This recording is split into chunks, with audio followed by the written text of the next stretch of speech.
All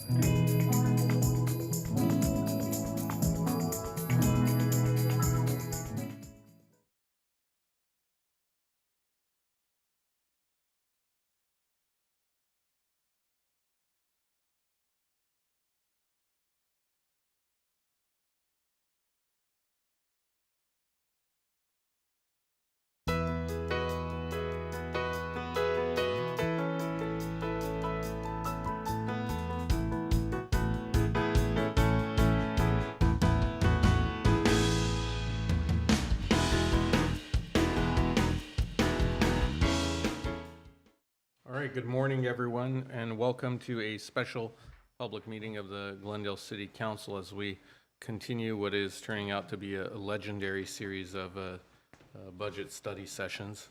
Good one. Yeah, right? This meeting is being called to order at 9:05 a.m. Mr. Clerk, may we have the roll call, please? Councilmember Agajanian. Brotman. Here. Devine. Here. Najarian. Here. Mayor Kasakian. Here. And if anyone wishes to call in and comment on this budget study session, you can call the number in the corner of the screen at 818-937-8100. Can you please read your report? The agenda for the Tuesday, May 10th, 2022 special public meeting of the City Council is posted on May 4th, 2022 on the bulletin board outside City Hall. Thank you. And can you please read the item into the record that we'll be addressing? Fiscal year 2022-2023 budget study session 4, public safety, fire, and police. Mr. Galanian. Yes, good morning, Mayor Kasakian, members of City Council. Thank you for your time this morning. I know it's going to be a long day since we have council meetings this afternoon and this evening. However, we are making great progress with our budget study session.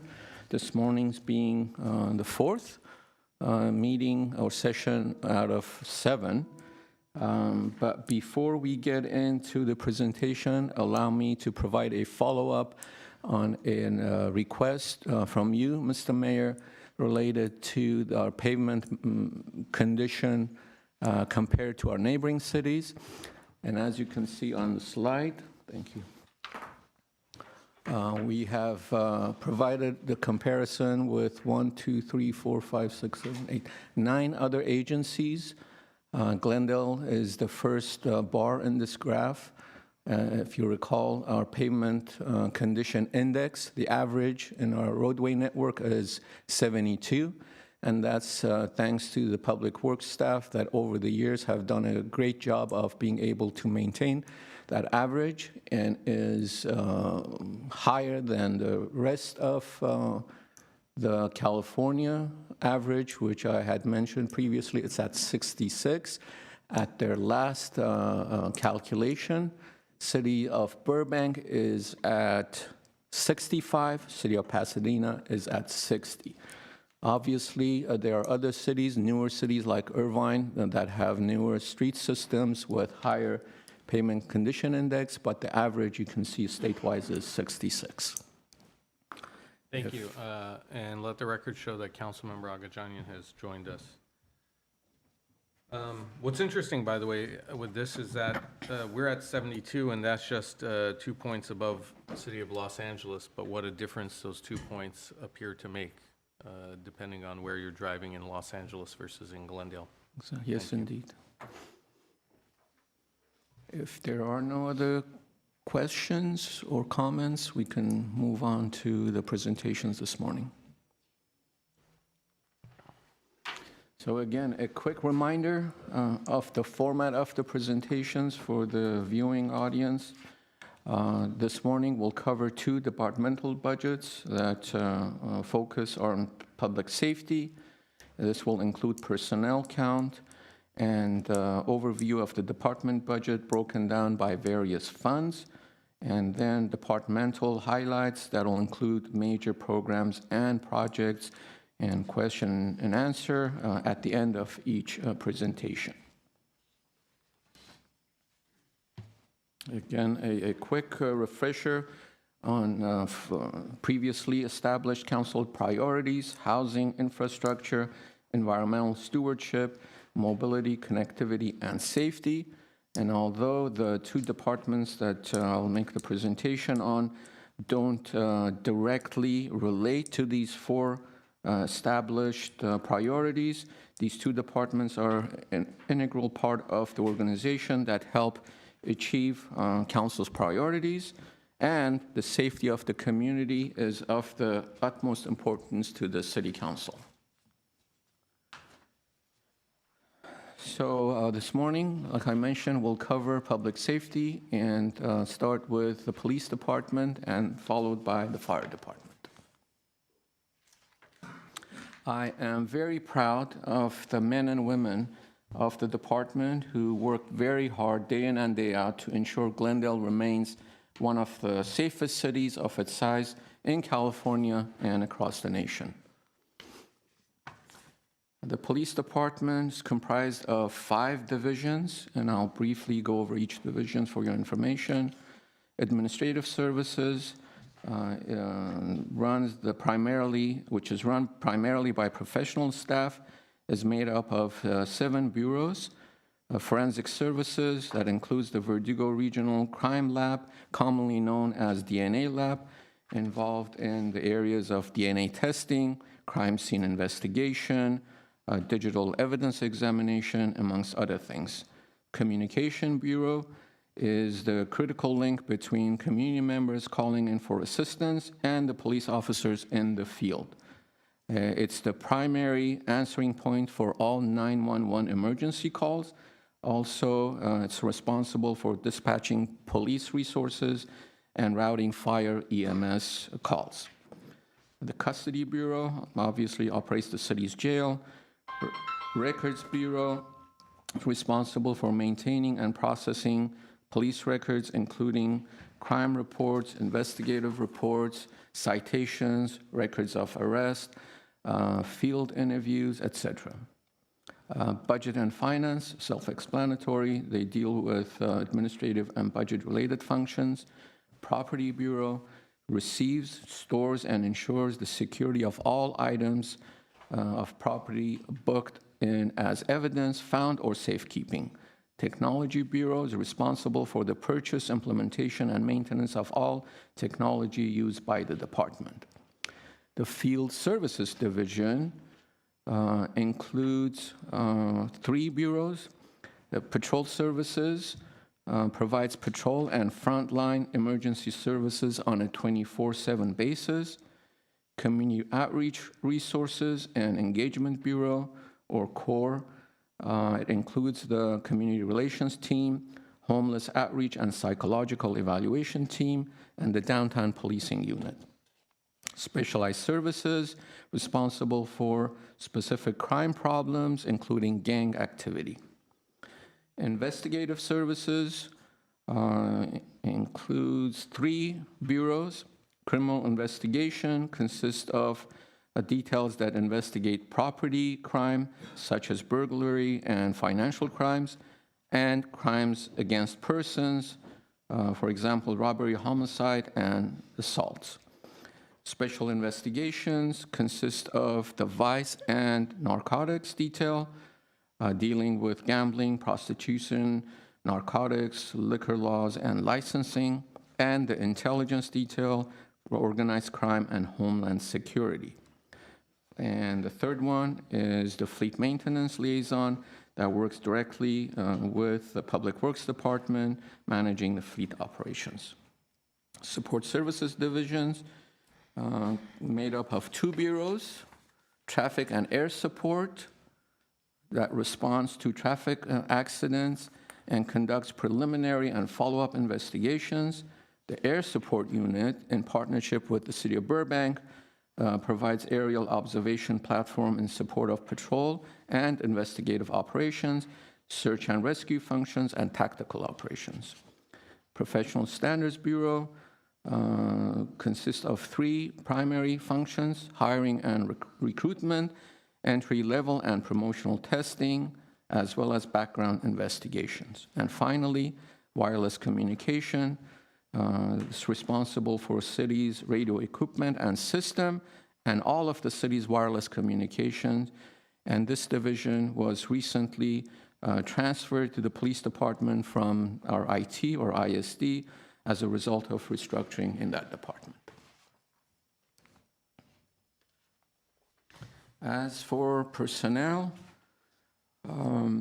the adopted 21-22 number were 354 and proposed 366.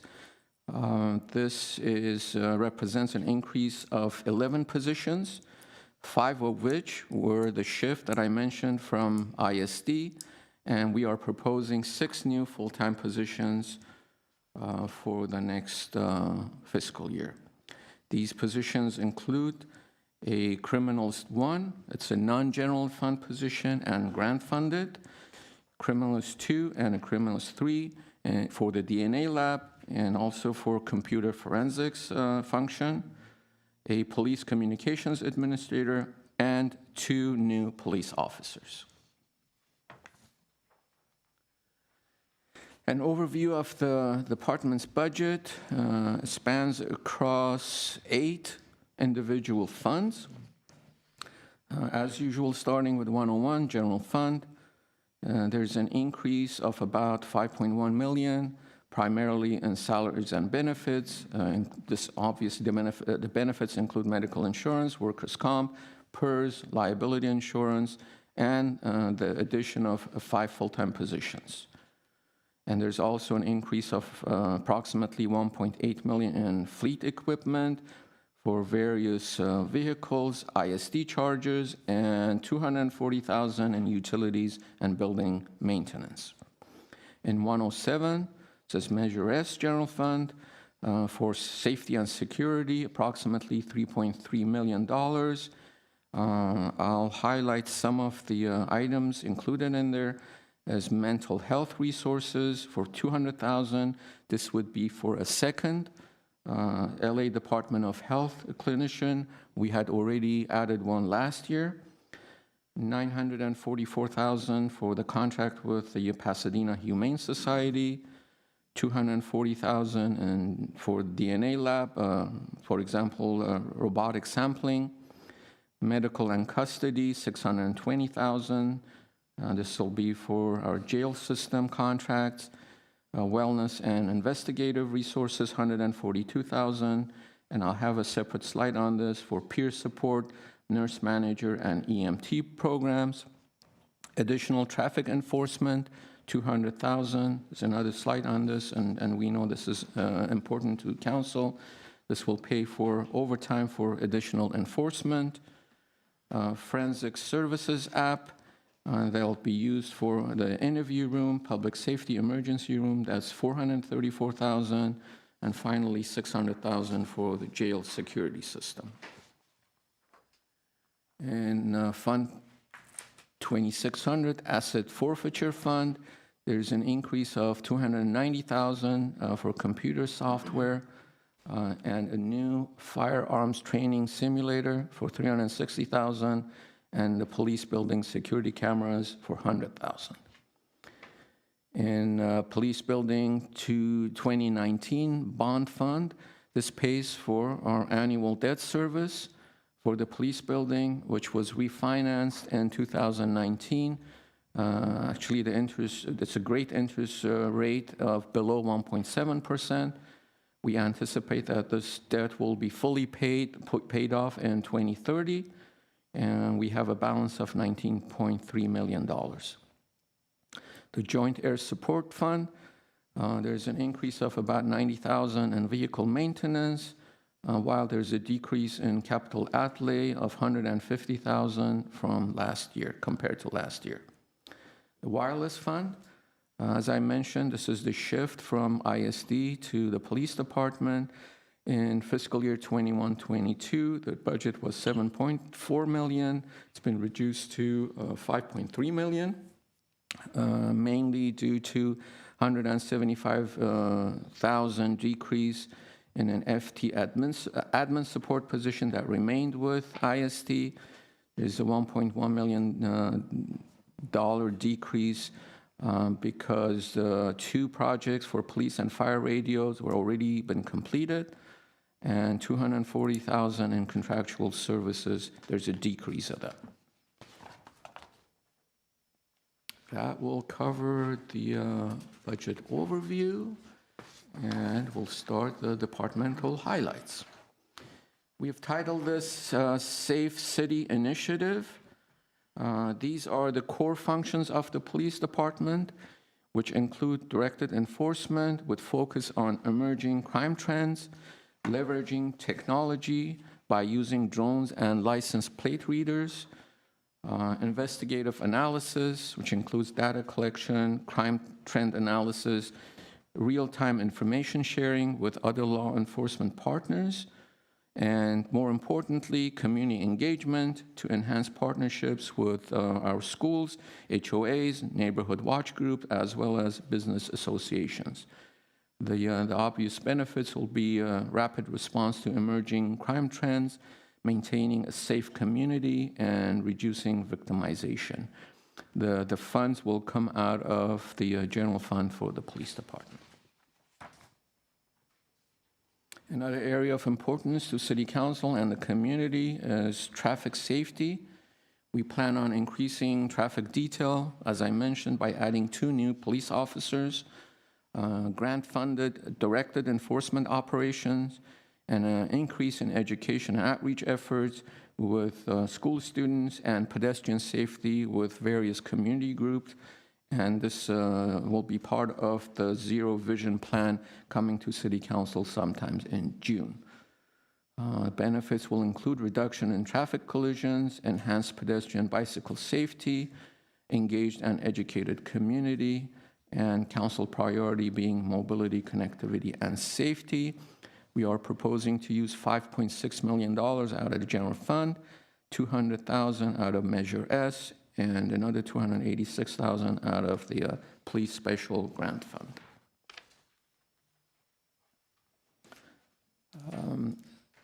Overdose reduction campaign. As you know, recently there's been increase in cases locally, and this has reached crisis level nationally, and we are proposing to start this campaign. For your information, the number of overdose deaths exceeds the number of homicides and fatal traffic collisions combined, which is very alarming.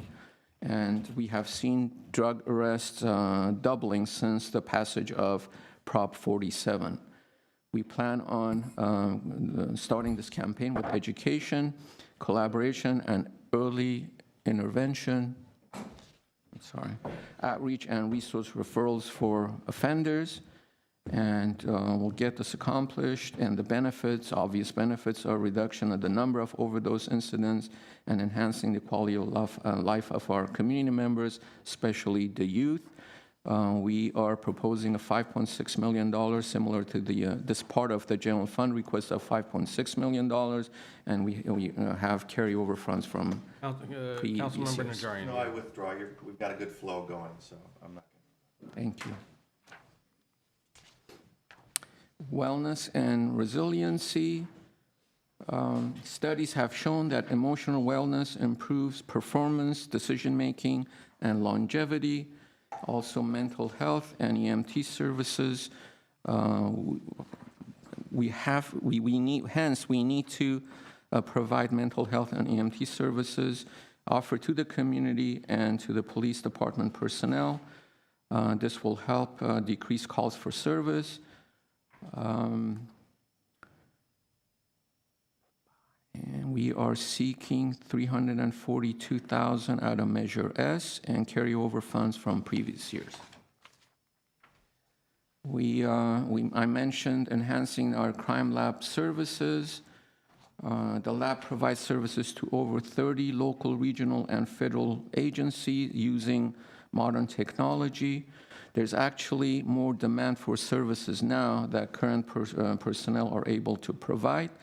Hence, we are proposing adding 3 personnel, 1 grant-funded, 1 general fund, but it gets revenue offset of, we anticipate, projected approximately $667,000. 1 civilian position to replace a sworn officer currently filling that role, and this will then give the department the ability to reallocate the officer back to core services. The benefits would include expanding regional testing services, increasing crime lab revenue, and expediting the generation of investigative leads. Proposing $2.7 million in general fund and $240,000 out of Measure S. That concludes my presentation. Mr. Mayor, members of City Council, Chief Pavlidis and his staff are available to respond to your questions. Thank you. I will now ask my colleagues to direct their questions and ask them, we'll try to limit or allow each council member and the answers for about a 5-minute portion, so, yeah, that way if all of us speak, that's 25 minutes, right? So we try to stay on point. Who would like to go first? I'll go. Okay, Councilmember Najarian. Couple questions. First, can perhaps the chief or one of the captains explain exactly how we deal with our homeless issues in conjunction with the nonprofits that we team up with, and how is that going, and do we have enough resources to deal with those issues? I think we're all very fortunate that Glendale doesn't have the problems that our neighbors have. I know it's through the hard work of the police department and our other departments as well, plus our social agency partners that we work with. So how's that going, and do we have a handle on it? Mayor Kasakian, members of council, Councilmember Najarian, Carl Pavlidis, Chief of Police. I think that's going well. I think there's always a challenge with homeless and mental health. I think in over the last couple of years, I think we've all, if you will, seen sort of the explosion in the mental health related issues. And we're seeing that not only in the people who don't happen to have a home, but we're also seeing that in other calls for service that we're dealing with. So the adding of the second mental health clinician is designed to help add resources into an area where we see that. In terms of the homeless, we are seeing some of those issues. I think we have a good handle on it, especially in comparison to our neighbors, and that comes a lot from a partnership with community services and parks and with our nonprofit providers.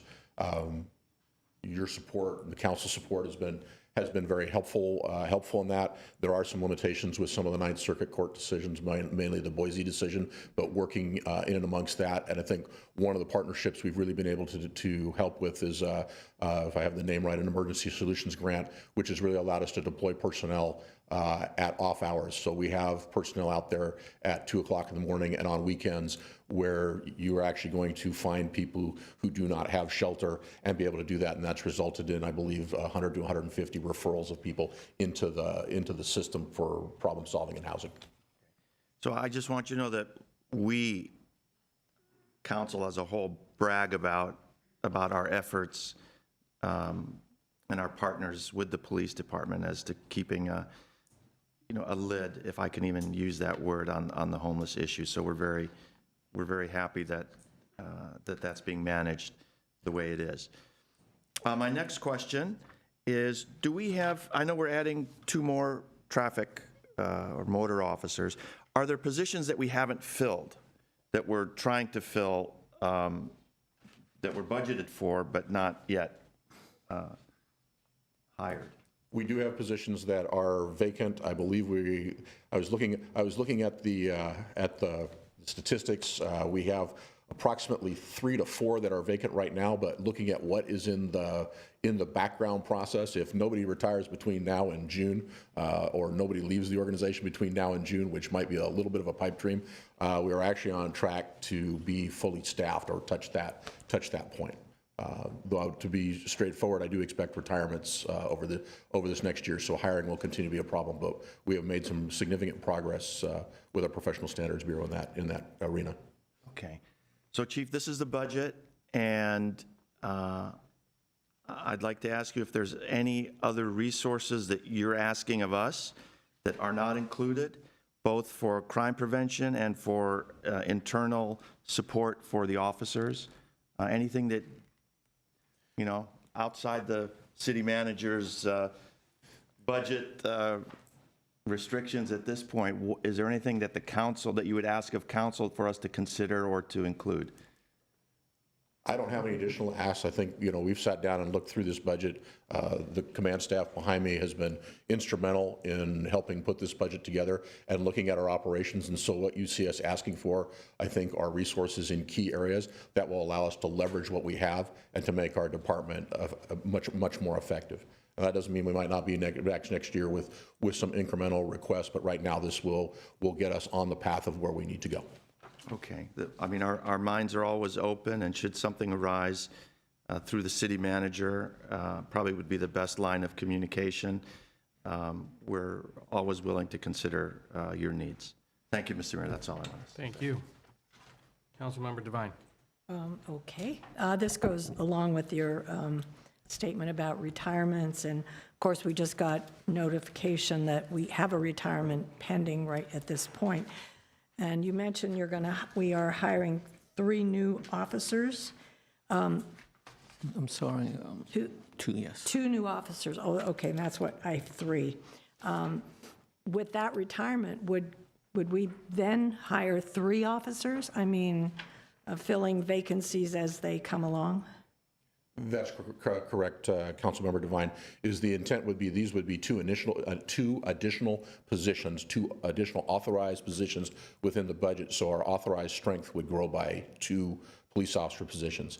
As people retire or leave the department, we hire those vacancies. So when I was talking about vacancies earlier, that we're on track, at least for a moment, to be completely fully staffed. As people leave the organization, that creates a vacancy, and we're constantly working hard to fill those vacancies.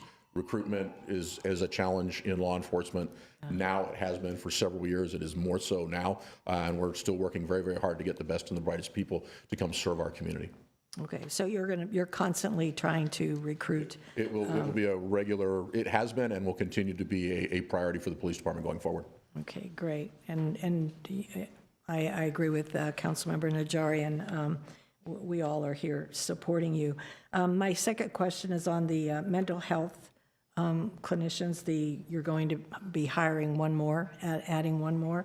How many will we have out there in the? That will give us 2 mental health clinicians assigned to the police department. Okay, and they're 24 hours, 24/7? The mental health clinicians do not work 24/7. In the contract that we're working out with the county, we're trying to build flexibility into that contract so that we can adjust the clinicians' hours to meet the needs that we see. So with 2 of them, when you figure that they work a 40-hour week, essentially, no, it will not cover 24/7. But we do analyze our data to determine where we should best deploy those. And then, of course, we have access to resources when they're not available. Okay. My last and final question is about the overdose reduction campaign. $5.6 million. Can you give me some idea of where that $5.6 million? I mean, that's a lot for education, collaboration, outreach, et cetera. Can you break that down a little bit more?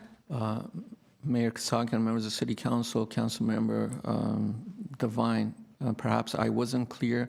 That $5.6 million is the entire General Fund 101 budget for the department, from which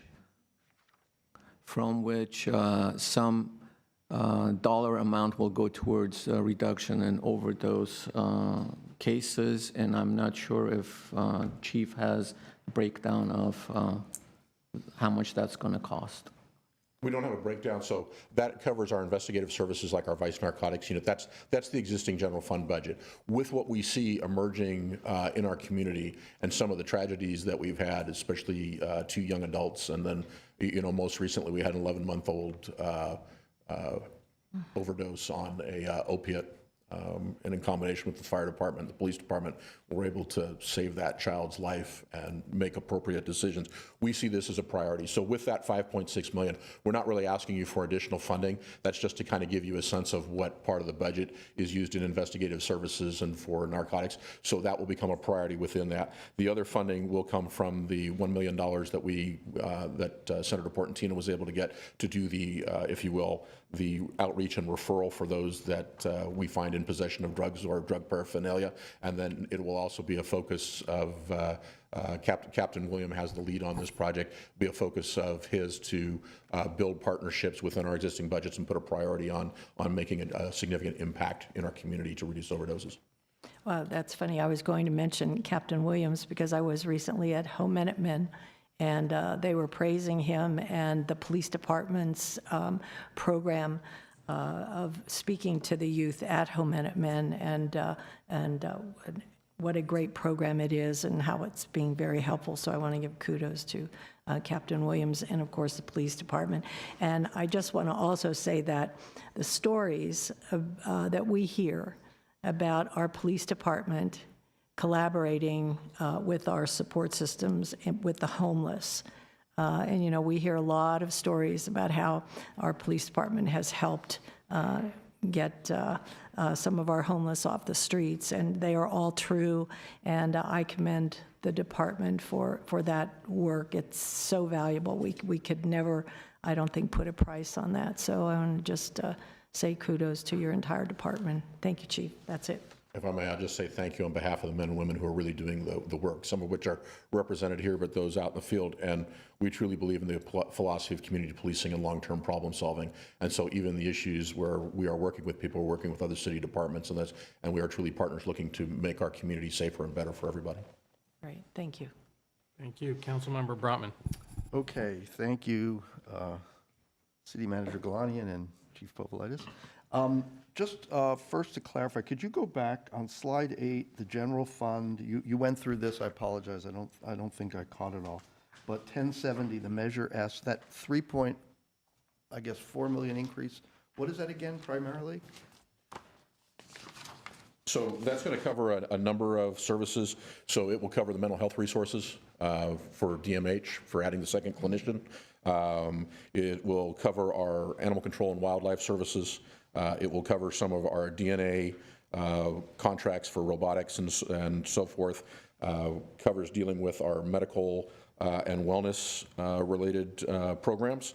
200,000 will go into directed enforcement to pay for overtime to specifically address traffic-related issues in the community to try and drive down some of our traffic collisions. 600,000 of that will be for, we have some security upgrades that have to get done in the jail. That'll be a one-time project, but it's a we have to do this project type thing in order to maintain the security of the jail, and then some funding for some of our interview rooms and technology. Okay, so it's really pretty dispersed across some different initiatives. Okay. So that was that. On the mental health, I thought we already had that second clinician. What happened there? We actually have, what we're doing is we're using a clinician on overtime. One of the challenges that we've run into is we've started that, so the Measure S funding this year is to continue that project. What we're using is somebody on overtime. The challenge we found is while people work for the county, they kind of like their jobs. It's like if you work in a police department or somewhere, you kind of like the assignment that you have. So we're trying to put some stability into that so that we can get somebody assigned to us full time. But in the meantime, what we're doing is we're getting clinicians from different parts that come in and work on an overtime basis. So they're coming in and working with us. So this will continue it out for the next year. So it's not a single person then? It's like right now, it's not a single person. The goal is to make it a single person because we like the continuity in the relationship. And being able to tell them that we have this funding now and going forward will make it easier to get somebody who says, yes, I would like to come here, and they know they're going to be here for a while. But in the meantime, we're using different folks. And that also works for us, at least for the time being, in terms of providing the services. Okay, but the first person that we've had for a while, that's funded by the county, and that's in place? We have that? That's correct. We have one that is funded by the county, and that is in place. Okay. And then I know from a ride-along I did, we have an individual, I think his name is Daniel Lee, who is very expert on mental health issues, and he's been paired with, I guess, often paired with that person from Department of Mental Health. And I think you and I probably talked about, you know, how do we get more Daniel Lees? How do we get more of our people out in the field, you know, to have that kind of expertise? So what are we doing with training around mental health for others? Councilmember Brotman, everybody in the police department gets training on mental health. It becomes part of our recurrent training. We have a program where we run 7 training days a year for our police department, so 7 12-hour days every year. Police officers go through training. Some of that time is occupied by meeting post standards. There are certain things we are obligated by state law and by state standard to make sure we meet. So we put those. Then we assess our needs within the department, mental health being one of them, where we then train officers. The idea is that what we do is we train everybody to a certain degree to be able to deal with mental health crisis. And then what we have, when you need depth of resource, then you look at the Officer Lees of the world and the mental health clinicians to go in and help where you need a deeper level of expertise. Okay, well, if there's anything we can do to support broadening that skill set so that we get more, you know, more of those kinds of individuals like Daniel. I was impressed with kind of his abilities, and that's a powerful team when he's partnered with the Department of Public Health person. So I think it's clear, and I know you know, we need more of that. So that's one thing I would say. The other thing, I guess this is kind of this is a rhetorical question, but did we ever defund the police? No, Councilmember Rotman, this community has been very supportive of its police department, and our budgets have remained solid, or have remained the same. And did anybody ever propose, any of us ever propose defunding the police? Well, we know the answer to that. And we also know, I'm seeing here, we're actually increasing the percentage of our general fund that's going into policing from, I just ran the numbers, from 66% to 73%. So I think this council is fully in support and understands that there's some special challenges now. Mental health is one, obviously the increase in property crimes, homelessness, and the traffic and speeding issue. So I think it's appropriate that we're shifting resources towards the police department. I just want to make sure that people know that, because sometimes there's chatter out in the social media world about some of us defunding the police, which is exactly the opposite of the truth. So kind of wanted to get that out there. And the other thing I would just say is, on the traffic enforcement, are there any creative ideas for kind of reallocating some resources so that we can put even more people onto traffic? It is just such a, I would say it's really the number one thing. And I do, meet and greets now. We're in campaign season. I've done, I think, 27 of them so far. It is the number one issue that comes up. And I hear two things. I mean, I hear when I ask people, what do you love about Glendale? And I hear, a number of things, but definitely, consistently we're hearing we've got a great police department and a great fire department. We feel very safe. And, but at the same time, I'm hearing this, the number one issue being speeding and safety for pedestrians, for bikes, for other cars. What else can we do? What creative things can we do? Councilmember Brotman, you're going to see the police department continue to be actively involved in traffic-related issues. So when we're talking about Vision Zero, our traffic lieutenant is actively engaged in that process because it still comes down to the education, engineering, and enforcement to be able to work in partnership to do that. You will continue to see us reevaluate what we're doing, whether it's the officers that you see on motorcycles, which are really dedicated to traffic, or whether that's Captain Jenks, who oversees field services, continuing to reevaluate how we deploy our patrol officers and making traffic part of that priority. And when you talk about creativity, the bill number is going to escape me as I stand here, but I believe we've been written into the bill again this year that if automated speed enforcement, if it makes it through the processing, yes, that we will be able to pilot that. And I'm actually really excited to see us have an opportunity to try something a little bit different in that way, because I think technology might be able to help us resolve some of those problems where traditional approaches, though, will still continue to be critically important. I think we can leverage some of this with technology, and I think that's worth a try. Thank you. Sorry, I went over my 5 minutes. Thank you. Councilmember Agajanian. About Crime Lab. Does Crime Lab makes money or loses money? It offsets revenue. It's not a, I won't call it a profit center in terms of it does not bring in more revenue than it expends, but the services that we provide to other entities do not end up costing the city of Glendale anything. The ability to add resources to the Crime Lab not only will allow us to expand services outside and we'll see the revenue offset, but it also allows us the flexibility to rapidly process our own cases because we have more people available to be able to do that. I know that previously, when we didn't have the lab, we were sending the samples to, I guess, if I'm not wrong, LA County Sheriff Department, right? And it would take a long time to get the results back. But this is like a business. How come it doesn't make money? Well, you have to realize that we break even. Get samples from others, right? It's not just ours.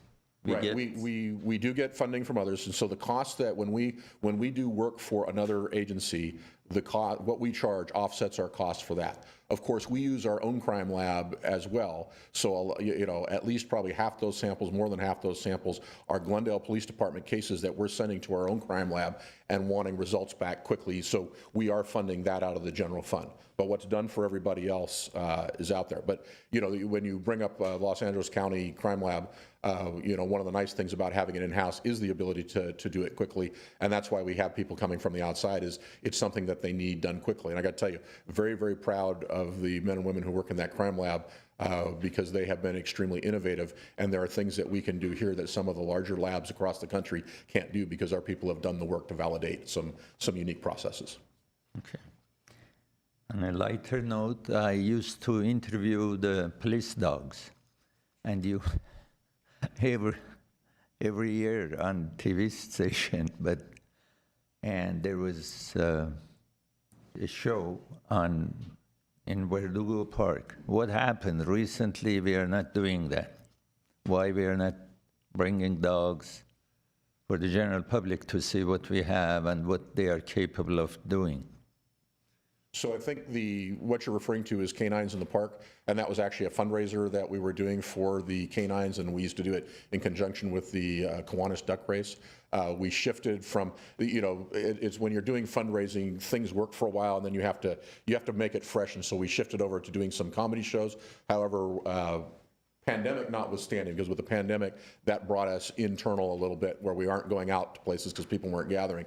We still go out to the community, we still do demonstrations, and I am hoping if the numbers stay low, we will be doing our own open house again here this year, in which case the canines are always a very popular demonstration so that people can see what the capabilities are. Okay. Now on page 6.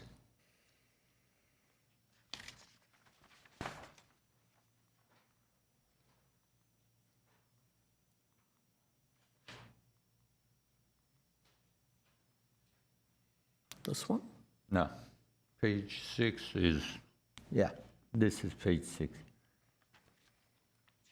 You have 5 divisions. Are these pictures reflecting each division, or they're just pictures? There are pictures that try to reflect the breadth of what we do. Wireless communications is new to us, so you can see some of the radio equipment. The law enforcement services are between the canine and the officers in the car, and then our support services. So it's just designed to give you a sense of the breadth of services that the Glendale Police Department provides to its community, because it is a full service, it is very truly a full service police department. No, but it's 5 division, but 4 pictures. That's what I was. That's what I was looking at.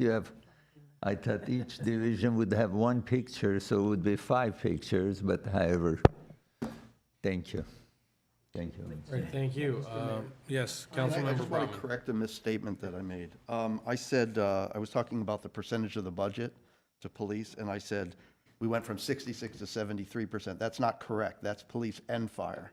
So I just want to correct the record here that my calculation is that we were at 38% of our general fund budget for the police department, and we're now at 44%. Thank you. Thank you.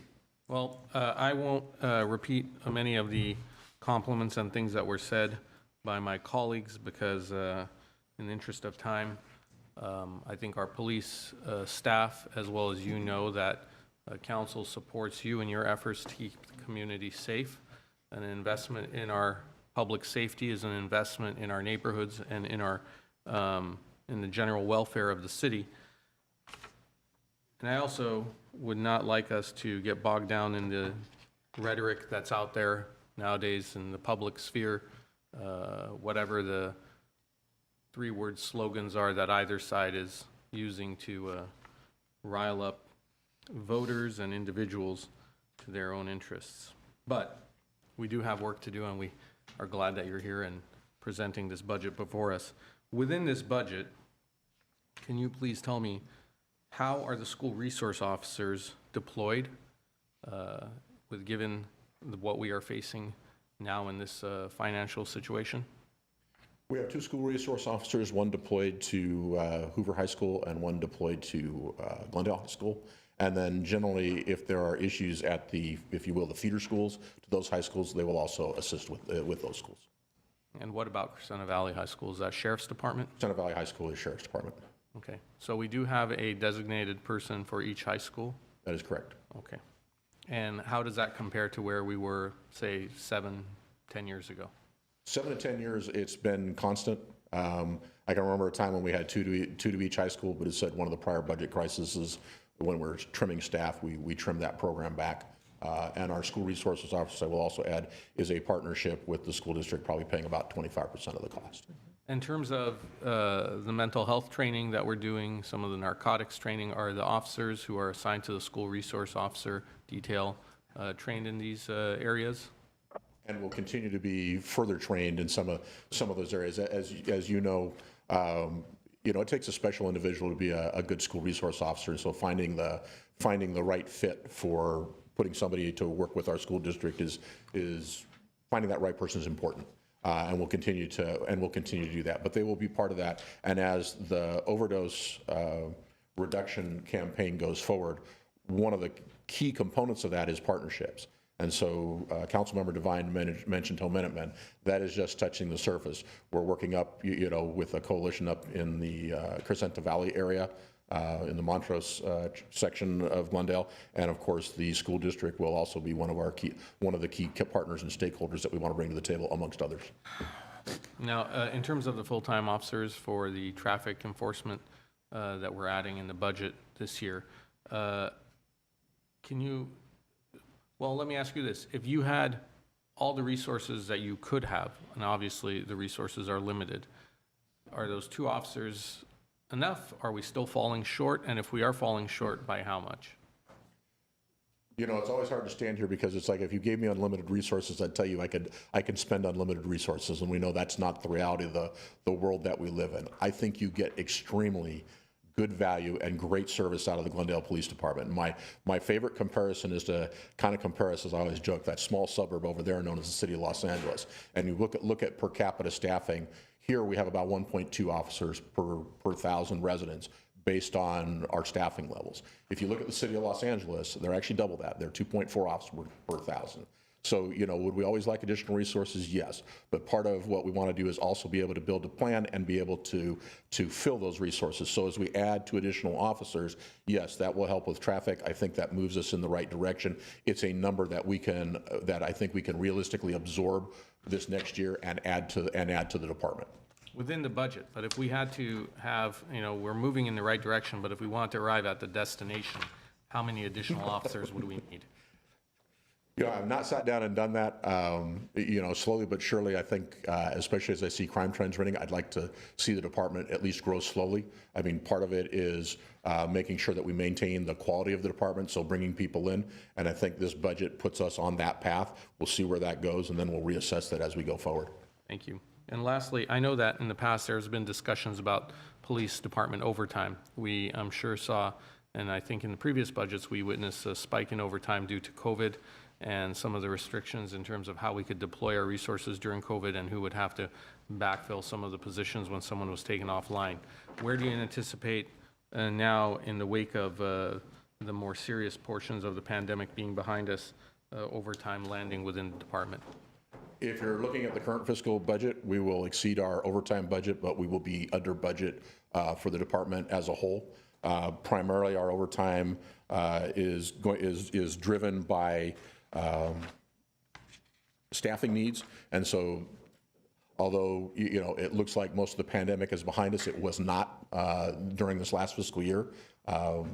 I'll say it now, but it's like there was a point in time when we walked into the office and we had 48 people out, either quarantined or ill at some point.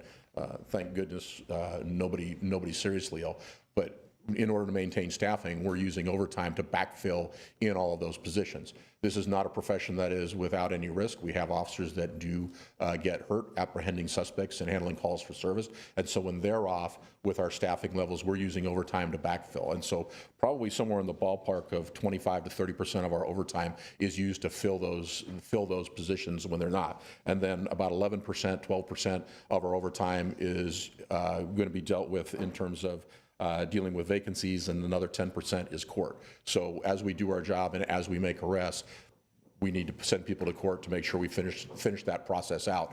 And so part of that overtime goes into doing that. Certainly. Baking overtime is part of every department's operation. I just want to make sure that we're keeping an eye on it, especially now that we have COVID behind us, that we at least see a drop in those numbers that were impacted by the pandemic. Lastly, and I don't expect an answer now, but I'd like to ask the city manager and the chief to provide us with some financial figures as to what it costs us to have a full-time SWAT unit as part of our department, and what the impact may be also in regard to overtime as individuals have to train and be part of that SWAT unit. Thank you. I want to follow up. Sure. Councilmember Sorry, Najarian. one question I forgot to ask. Chief, you know, we've experienced a rash of property crimes, burglaries. What is predictive policing, and do we employ any of those principles in patrol and in crime prevention? So predictive policing was a term that was used several years ago. And actually, what we really look at now is we talk at like real-time crime analysis and real-time crime information to be able to see what's happening or as goes. So you do look at history of where crimes are, because there are some studies that indicate that there are historical patterns to crime in particular areas, and so you want to pay attention to that. I can go through my 30-year history here, and I can think of particular parts of town that it's like traditionally, you know, and some addresses can even come to mind where we would have continual problems, and so you know that goes into the mix. But then being able to track crime trends, and you know when I look at our investigative services division and some of our crime analysts and what they're looking at, some of the challenges we see is with some of the people. We've gone through the the whole realignment process and people coming back out. Well, we're seeing some of those folks come back out and they have a propensity to commit serial crimes, and not just impacting Glendale. We've had one robbery case where I believe one individual is responsible for what I'll call like a dozen old school robberies of taking a gun, jumping counters, and doing that. Well, that went through the San Gabriel Valley. So making that arrest and making that apprehension, which is a lot of work by investigators and our crime analysts, and being able to put that information together in rapid time to then go locate them, is part of what makes crime reduction possible. Do you find any of those principles discriminatory based on race or ethnicity, as some people in the community charge? No, our crime analysis, our process has nothing to do with race or ethnicity. It has to do with the actual crimes and incidents that occur and where they are, and determining who the suspects are that actually commit those crimes, and whoever those suspects are, our goal is to bring them to justice. Thank you, Mr. Mayor. Thank you, Chief. All right, thank you. And we do have a caller on this agenda item, or this portion of the budget. Can we please hear from the caller? David Eisenberg, you have 3 minutes, David. Go ahead. Good morning, Mayor Kasakian and City Council. And I'd like to start, my name is David Eisenberg. I'm a Glendale homeowner. I'd like to start by saying I moved to Glendale because how safe I felt when I visited Glendale, and I still feel very safe. The fire department and the police department all do an excellent job. I have one question, and it's maybe the wrong budget, but in the past, the police department representatives talked about piloting electric motorcycles and electric vehicles. And is there funding to increase the number of those vehicles in this budget? And if not, where could that increase of electric vehicles be? Chief? Thank you. Thank you. Mayor Kasaki, members of council, we are looking at alternatives. One of the things that we have done is a significant portion of our patrol fleet is in transition to hybrid vehicles. That seems to be a good combination. Electric vehicles moving into mainstream police work is a little bit more of a challenge, but we're still moving in that direction. Some things to overcome in terms of charging infrastructure and operational issues, especially when you're working like investigations outside the city. That being said, the current budget, as we look at fleet, looks at moving a couple of electric vehicles in to assess how they work in policing, and based on our feedback on that, we'll continue to move in that direction. I think that's things that will get easier and more effective as everybody moves in that direction, but we are making our efforts to, if you will, green the police department as well. Thank you. Mr. Galanian? Yes, thank you, Mr. Mayor, members of City Council. Next is up the other half of our public safety departments. And not that these two departments compete for my attention, but I have to mention that I'm also very proud of the men and women of our fire department, our Class 1 fire department, that throughout the pandemic, and as we start seeing the economic recovery, the department has continued to support and take care of our community, as well as the fact that they have been able to improve upon their response time. With that, fire department is comprised of 7 divisions. We were only able to fit 6 pictures.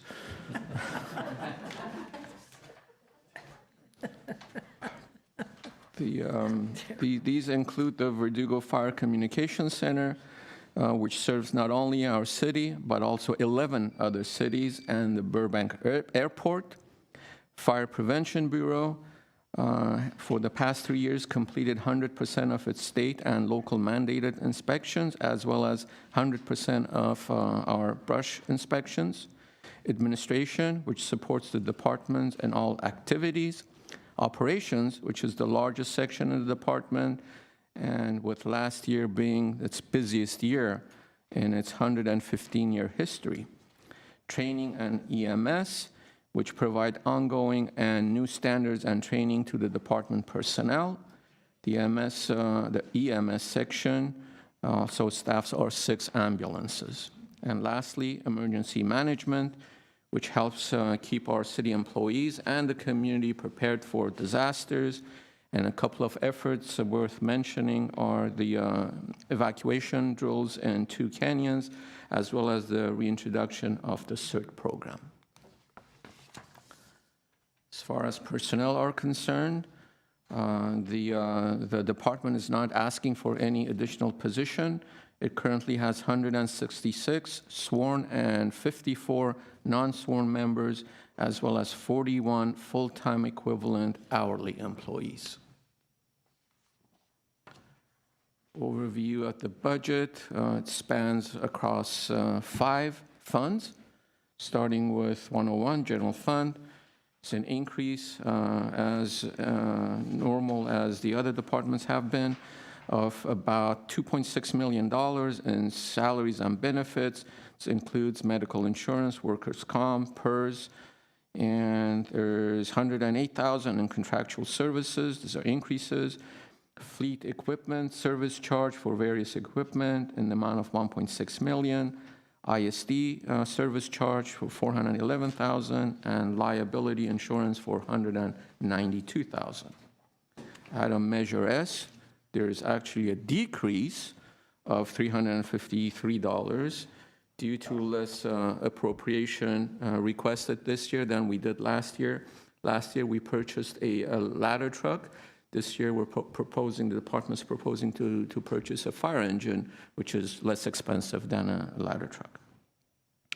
Public safety emergency response, this is our Everbridge system for $53,000, and patient care records program for $74,000. And the Fire Mutual Aid Fund, there's an increase, as you can imagine. This will pay for overtime for mutual aid, and this is reimbursed 110%. They're proposing a $900,000 in overtime plus $300,000 in benefits. And as you know, the department's been responding to more fires that have been going up exponentially over the last 3 years, and we expect that this year season will be even worse than previous years.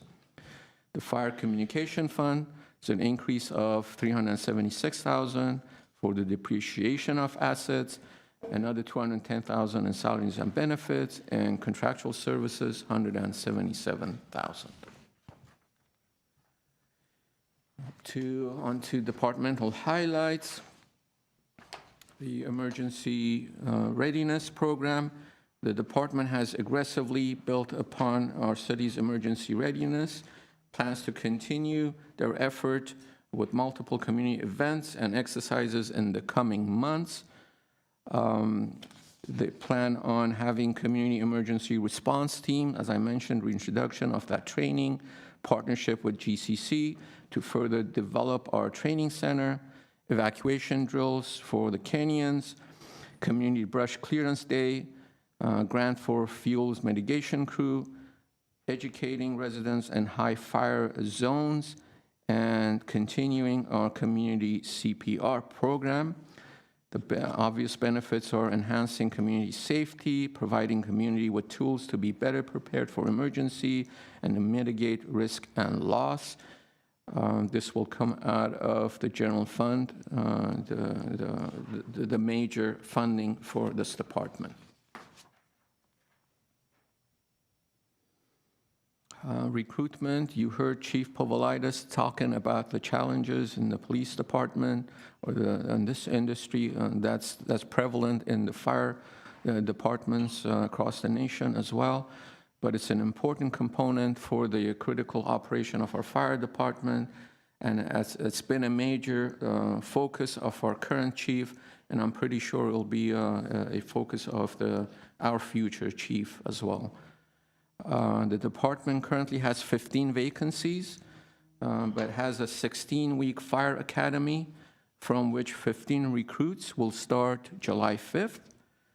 And we'll also be starting the Fire Explorer program to help introduce Glendale youth of 14 years old and older, and this, to introduce them to the fire department and help them create future GFT firefighters.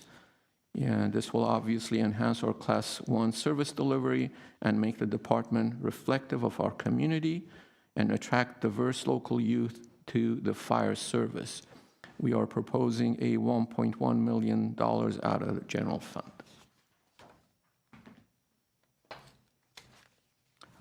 You seen a similar presentation when we presented the Public Works Department's budget. This coming year, in collaboration with Public Works, the department will complete upgrades at fire stations 23 and 27, and will continue designing our 10-year plan to complete upgrades to the remaining fire stations. This will enhance readiness and response capability, enable a fire station to be more inclusive of multi-gender firefighters, enhance wellness and living conditions for firefighters, as well as help to attract the best talent throughout the organization. we are proposing $1.3 million out of the capital improvement of Measure S funding, and we have carryover out of Measure S from previous years that council appropriated $3 million. That's short and sweet, concludes my presentation on the fire department. Fire Chief Lanzas and his staff are available to respond to your questions. Thank you. Who would like to go first? Councilmember Brotman? I will. Yeah, thank you. I don't really have a lot because there's really not much to say. Things are going pretty good from my perspective, so. Well, I want to thank you for putting John Payne in that position of emergency manager, is that what we're calling it? And then thanking him for all the work he's been doing. He's really, I think, very dedicated and doing a great job. On the CERT training, I went through that. It's good training. My feeling on that, and I think he agrees, is, training is only the first step. What we really want to do is get communities organized, do drills, have a supply shed, and really be a team, right? Not just be individuals that are trained and go back home because they just forget everything, right? So I guess the question is, what else can we do? How can we kind of push that out? And just a thought crossed my mind is, we've got Neighborhood Watch from the police side. And maybe we can somehow get fire collaborating with, emergency response collaborating with police department to try to maybe use some of the energy that's in Neighborhood Watch and get it working on CERT. That's basically the only, I wanted to make that point. You can maybe respond to that. The other thing I just wanted to say is, I wanted to ask a question about the evacuation drills. What other neighborhoods are planned for that? I know Chevy Chase is coming up, and I'm going to participate in that at the Glendale College as part of one of the CERT trainees. But what other, Whiting Woods seems like an obvious case. What other ones are you planning? Yes, good morning, Mr. Mayor, members of council, Silvio Lanzas, your fire chief and deputy city manager. Thank you, Councilmember Brotman, for the questions. I like the idea of CERT collaborating with Neighborhood Watch. I think there's some good potential synergy between those two groups. Currently, to date, we have 131 CERT trained members in our community. My goal was to triple that number. I think we need to have in the neighborhood of 500 to be a true CERT group that's active. As you mentioned, one of the challenges with CERT is that we train them and then they, for lack of a better term, get put on the shelf and we don't use them and reuse them. We thought and we spoke, myself and the city manager spoke throughout the pandemic, if there was opportunities to utilize CERT through the pandemic. There just never really was a good option for that. However, the exercises and the continued drills of CERT is one thing that I've asked Captain Payne to continue to bring to our city. Thank you for acknowledging his efforts. He's done a fantastic job in a short amount of time. We do have several efforts that we're going to be bringing back to you in the next coming months. The approval of our emergency operations plan will be before you very soon. We are developing hazard-specific annexes for that plan. We do have, as you mentioned, the Chevy Chase evacuation drill on May 14th, which we are hoping. Some of the feedback we received from the last one was that we did it midweek and that a lot of people weren't able to participate. So this one we purposely did on a weekend. So it will be Saturday. We hope to have good participation. And then to answer your question, the other communities that we plan to have evacuation drills on, we're going to focus next on our Verdugo Mountain communities. So we do have plans for Whiting Woods. We have plans for all of the canyon communities to exercise them. One of the things that we are very proud and excited to be bringing to our city is a program called Zone Haven, which we are in the final steps of getting final approval on. It's an evacuation platform that allows us to partner with our law enforcement brothers and sisters to evacuate our communities in a polygon, geographed polygon area. So my plan is to bring that a short presentation, actually have Captain Payne bring a short presentation before this body here in the next month to show you what that program is. It's actually a collaboration through LA County. It will be a county-wide program that incorporates all of the high fire danger areas throughout LA County. I think I answered most of your Yeah, questions. and just one last thing I forgot to mention, goats. Goats, yes. That was a very popular pilot, and I understand we're going to do it again. And are we going to? How do we feel that went? And is this something we're going to really expand on? So Yes. goats for brush clearance. Mr. Mayor, members of council, Councilmember Brotman, yes, we are continuing to work on the goats. I will be honest with you, we are running into a challenge. Our area where we are using the goats is small in comparison to what these goat vendors are used to doing throughout the state. And so to try to get them at the right time, last year, they were effective. They're not as effective as mechanical brush clearing. Naturally, right? They're not going to be, but they do serve a good purpose. They're a good use of a resource, a natural resource that's light on the land. So we do intend to continue to bring them. I would like to, in the future, see that program expanded to larger areas of our city. It is challenging. There's a lot of factors that play into where they can operate, but we are bringing 2 areas that we are focusing on this year. They are, help me out, Foster. Yeah, behind Brand Park, a section behind Brand Park and Verdugo Woodlands are the 2 areas that we're hoping to bring the goats this year. Thank you. Thank you. Councilmember Devine. You can bring a couple of those goats up to my hillside if you'd like. And a question on the emergency readiness. Community brush clearance day, when is that? When's that going to be? So right now, we're planning our community brush clearance day just in the fall time. We're hoping to bring it past fire season. The challenge with that program is if you do it too early, you're cutting green brush, and it's more difficult to do. If you do it too late in the season, or if you do it too late in the summer, then you potentially run the risk of starting a fire. So we're hoping after our first rain, so we're thinking sometime around September, October for that event. Okay, and I too am really glad that the, sorry, my throat, the CERT program is back. I know we had a lot of requests for that, so that's a good thing. And also glad that you're being a leader in this zone haven. I think that's a feather in your cap, and I thank you. Of course, we're all very proud of our fire department. We don't need to tell you all that. I think you all know that. The Fire Explorer program, is that new? You talked about that as if it was something new. It is. Mr. Mayor, members of council, Councilmember Devine, if you remember almost 4 years ago when I sat before you and was appointed to the fire chief position, I mentioned to you, and many of you remember, I started my career as a fire explorer, and my hope has been that one day a local Glendale youth who starts as a fire explorer will someday be the fire chief in this city. I have been adamant about this program. In fact, Chief Brooks, who's here, who's helping me to start the program, is tired of hearing me talk about the Fire Explorer program. I've been on them for 3 years. The pandemic did derail our efforts. We just had to focus on other things, as you know. But we are, in fact, he told me this morning, he has a 2 o'clock meeting today to make sure that the website is ready to start accepting applications.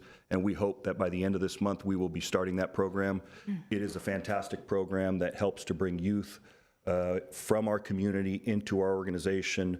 As the city manager mentioned, recruitment in the fire service is, to put it plainly, we are in crisis. And I never thought we'd be there. I never, ever thought the fire service would be in the condition that we are with people wanting to join. And I believe the Fire Explorer program is one of the answers to help us to continue to find the very best candidates for our service. Just yesterday, I offered 12 of those 15 positions that the city manager mentioned for our July 5th Academy. I made 12 conditional offers, and I'm holding off on 3 more.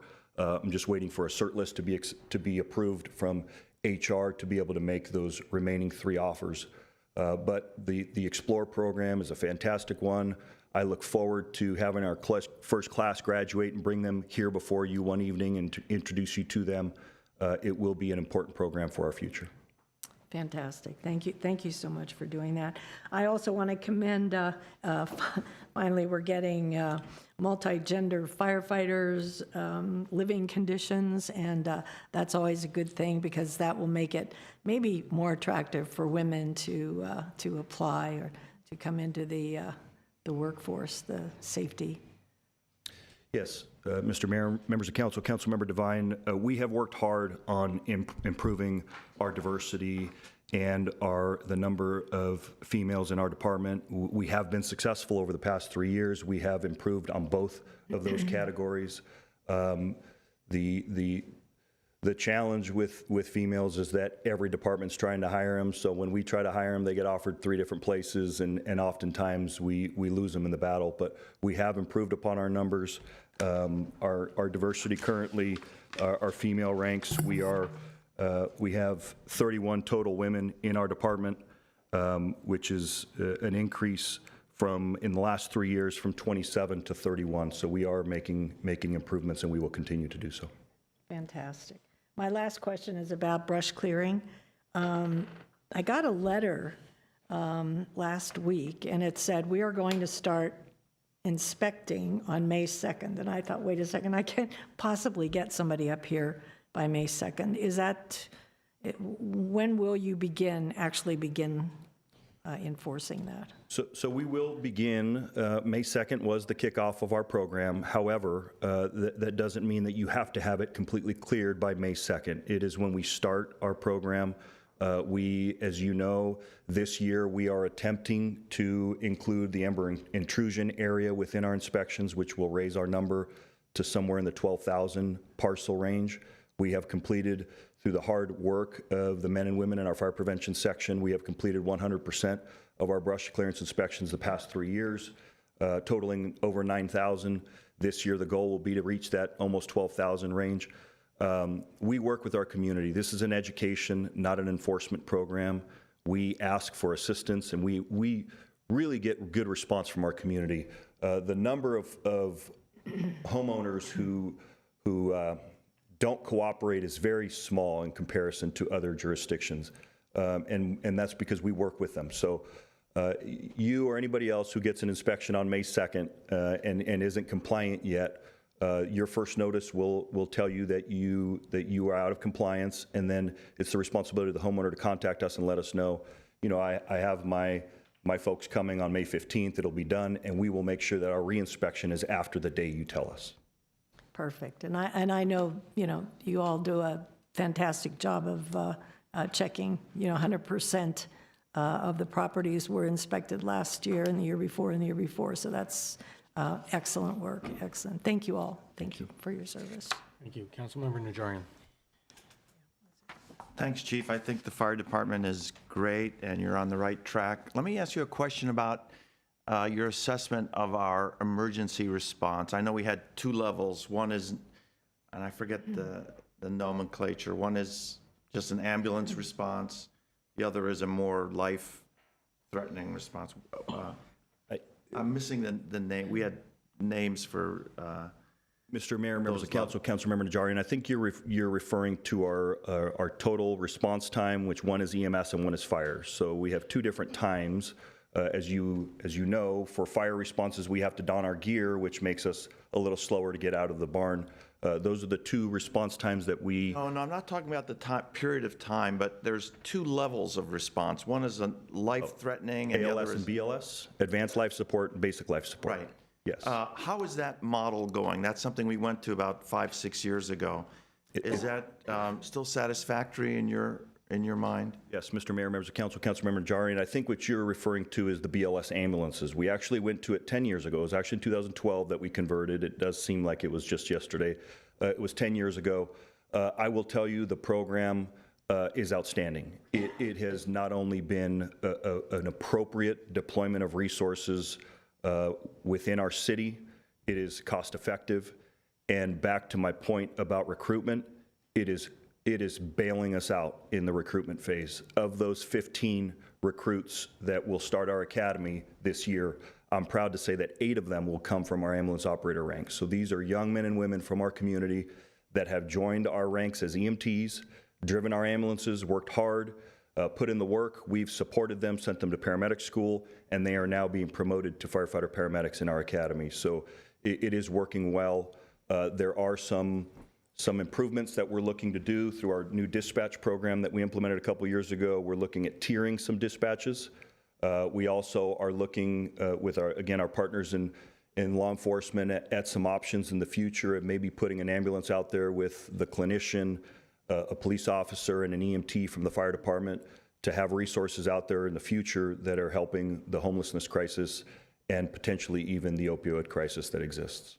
Okay, and let's, I know that the ambulance operators are a great source, as you're saying. Let's continue to seek diversity in the workforce, both gender diversity and ethnic and racial diversity. It's changed a lot from 10 years ago and even longer, but that's something we always need to think about as we bring in new recruits through the ranks.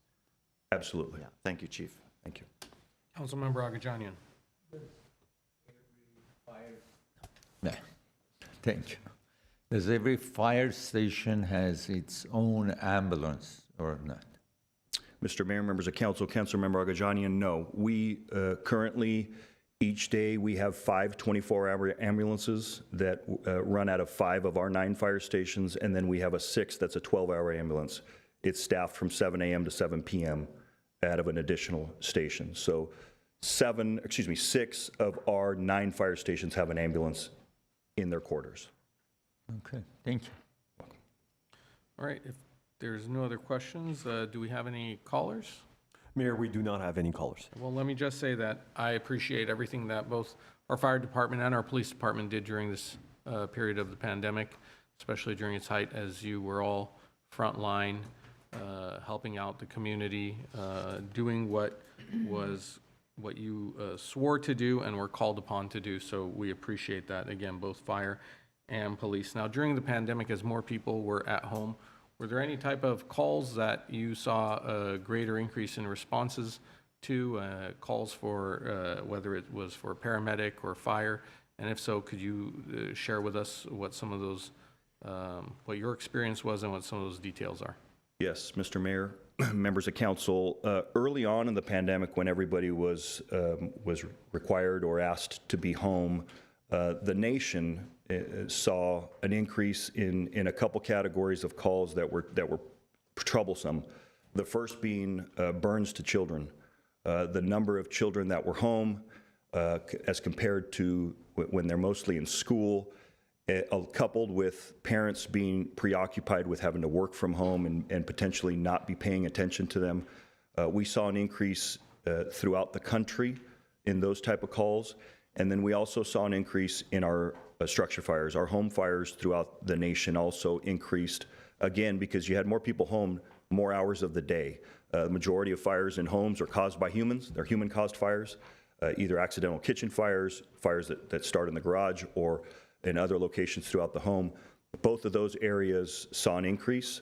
Here locally, we didn't necessarily see the severity of it in general, but it was a problem that the nation and the National Fire Protection Association did put efforts towards. Okay, but it didn't track nationally here in Glendale with those same figures? Not considerably, no.